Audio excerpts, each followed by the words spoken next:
Greetings and welcome to Cooking with Squirrel. If you're new here, I'm the Squirrel. Today's recipe is going to be a little simpler than the last few I've put out. They've been some like monster long recipes. This one's going to be real simple. I was working on using up some rotisserie chicken and I figured out that I could kind of jam a chicken soup into a frittata, which is what we're going to do. So let's get into the prep and get the cook going. All right, I already have my chicken chopped into half-inch pieces. I did that before when I was doing the entire rotisserie chicken, so can't show you chopping that, not a big deal. We're gonna do a cup each of celery, onion, and carrot. We're gonna cut the carrot really small because we want it to cook quick enough. Carrot takes a little bit to cook, so we want real thin slices on that. So let's get into this stuff. Trim off a little bit of funk on the edge of the celery. And then we're looking for about 1/4-inch pieces. So we're going to take this and we're going to run our knife down the edges, make some strips, line these up, and off we go. Not going to measure this. Close to a cup is fine. Doesn't have to be perfect. You can adjust these to your flavor profile anyway. If you don't like as much kind of bitter from celery, put a little less in. Get a bowl for it. So because the celery and the onions are going to go in at the same time during the cooking process, I will put them in the same bowl. Carrots will go separate. They need to go first. They need more cooking time. Also, this is one of my favorite easy drinking scotches. It's Speyburn 10. It's really delicious, kind of caramel apple kind of flavor to it. Super good. Sláinte. Onions, same thing, same size cuts. We probably don't need 2 of these actually. So we'll just do this one, top, split, peel.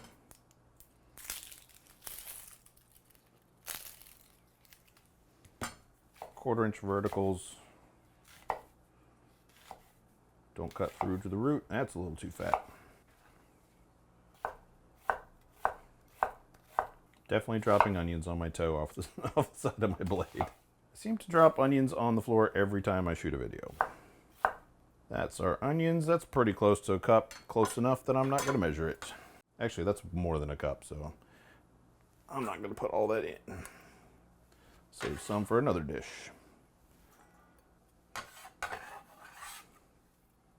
Now comes the most finicky bit, which is the carrots. So we're going to go ahead and top and tail these.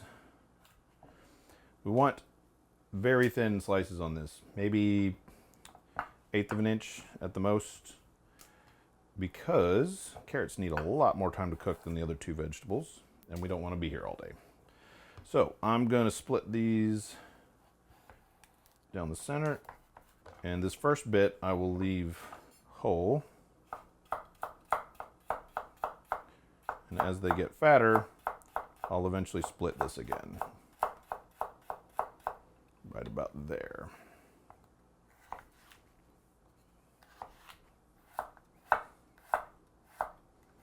That looks like about a cup to me. Let's get that in a bowl. Again, adjust these to your own taste. Take out whatever you want, throw different vegetables in. That's the beauty of a frittata. You can put whatever you want in there, but in this case, we're trying to make this taste like chicken soup, which has a mirepoix in it. I'm gonna clear down. We're ready to cook. Preheat the oven to 350. We're going to prep our eggs so they're ready to go as soon as we get our. Actually, you know, let's get our carrots started. We can do that in tandem. Would help if I actually had the canister hooked up. Kind of a medium-high heat. We're gonna go in with some schmaltz, rendered chicken fat, to add to the chicken flavor. If you don't have it, that's fine. Use a neutral oil. Use, not butter. Butter would burn before this was done. Neutral oil would probably be your best bet, maybe some olive oil, but schmaltz if you have it. And carrots in. They're not gonna sizzle immediately, but we're not worried about that. They'll get there. All right, carrots are getting started. Let's get our eggs prepped. We're gonna do 10 eggs. This is a 10-inch nonstick skillet. Everything's gonna end up getting cooked in this.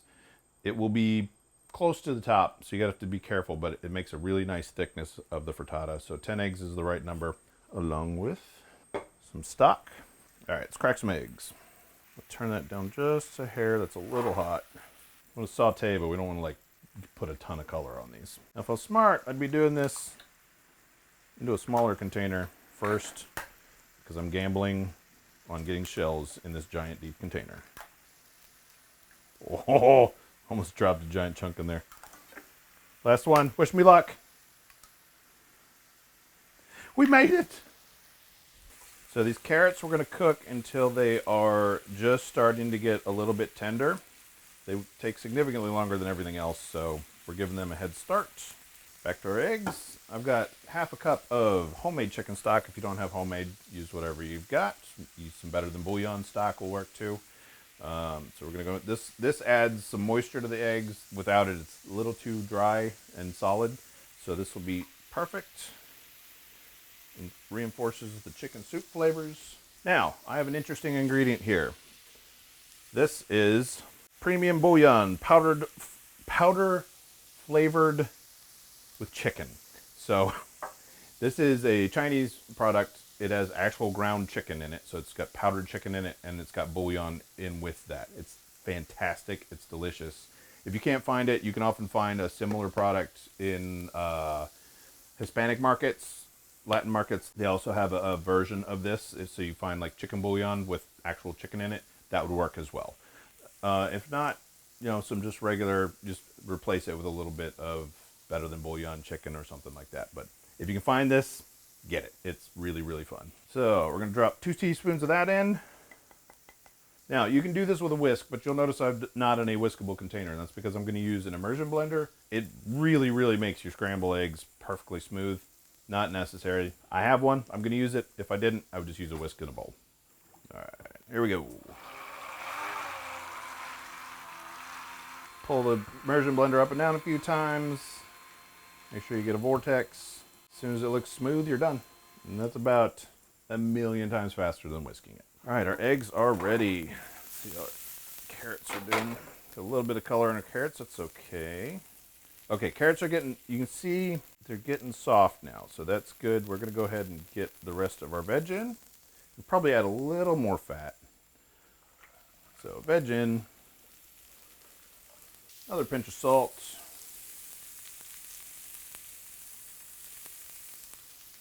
Some neutral oil. I don't have any more schmaltz. Maybe a tablespoon or 2. And now we're going to come in with some black pepper. You can do this later. I'm going to go ahead and do it now. And I like a lot. Do however much you like. Let that cook for a little bit. All right, let's see how our veg is doing. It's getting there. Still, you can see the onions are starting to get translucent. And I'm willing to bet that the celery is still pretty crunchy.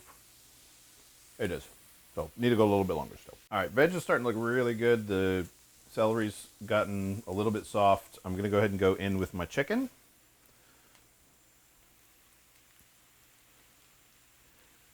And I'm going to go in with half a teaspoon of dried thyme leaves, not powder, thyme leaves.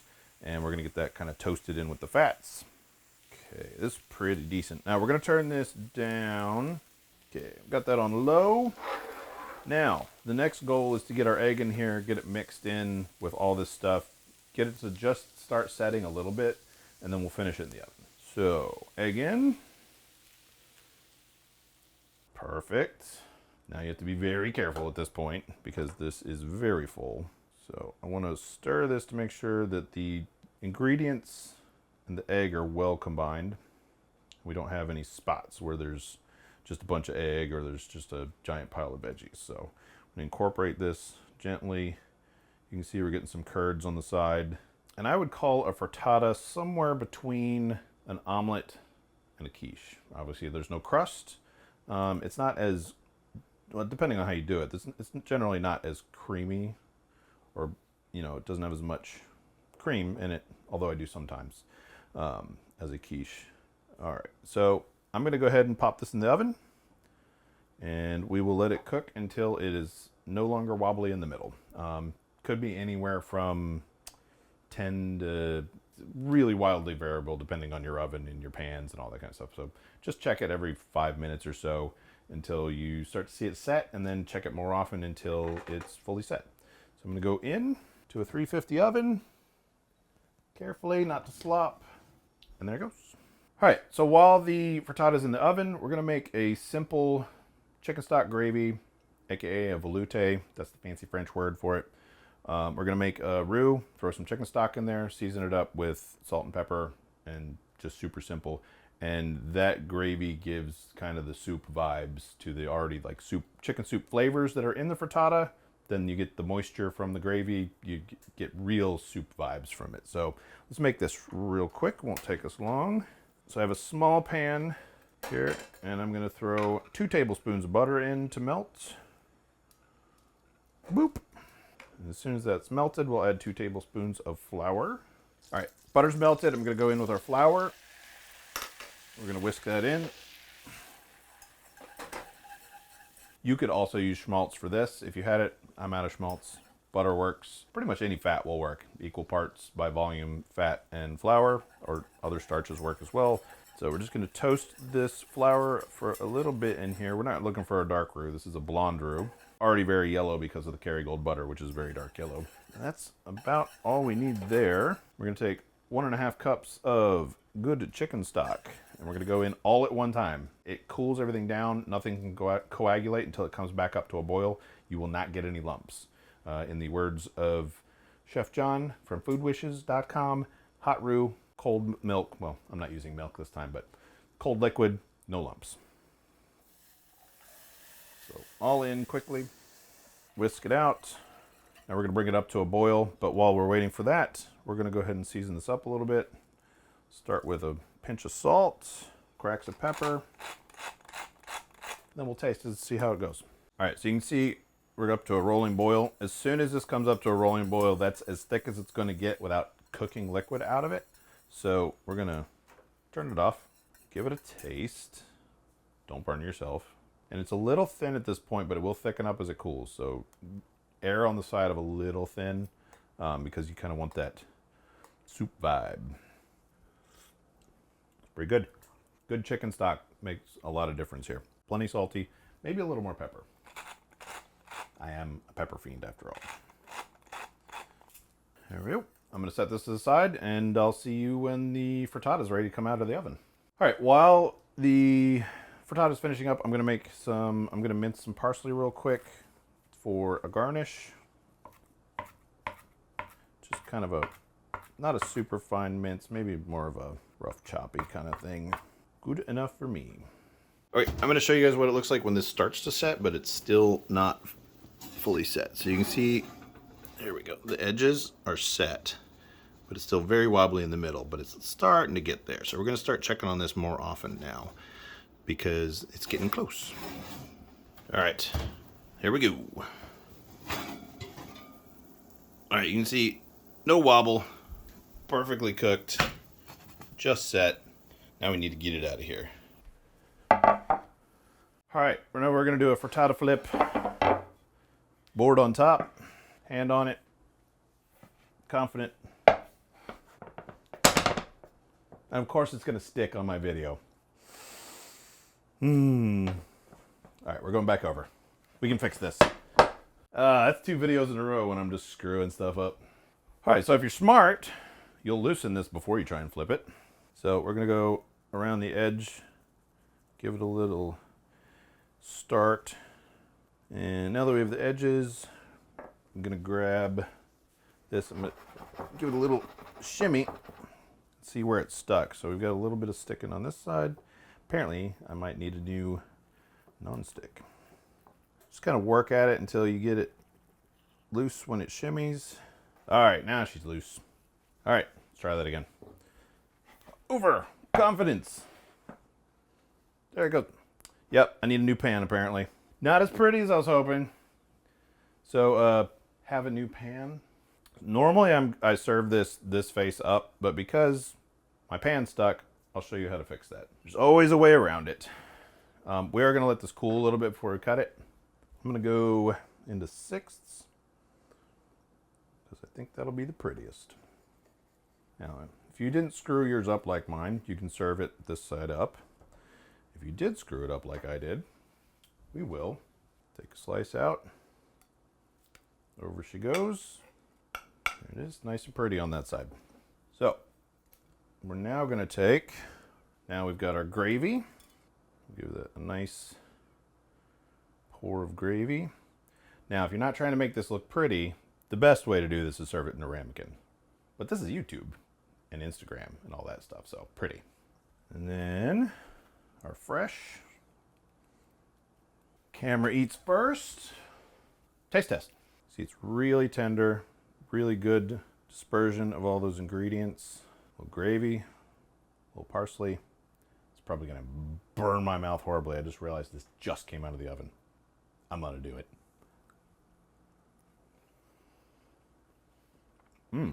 Very, very good. Tastes like chicken soup, but in a solid form. It's delicious, super easy to make. If you've got leftover rotisserie chicken, give it a shot. If you do make it, tag me on Instagram. Same name as it is here, Cooking with Squirrel. If you have any positivity in your life, please try and pay it forward. Go out, do something nice for somebody today, make the world a little bit better place. If you can do all the YouTube things, that really helps the channel out. Like, comment, subscribe, engagement with the channel, helps us grow. I don't know who us is, it's just me. It's just Squirrel, it's just me. If you are interested in seeing any more of my videos, there's one up here that YouTube thinks you might like. And if you're interested in seeing my food and philanthropy videos, there's a playlist of those down here. That is why I started the channel. Check those out. Thanks for stopping by.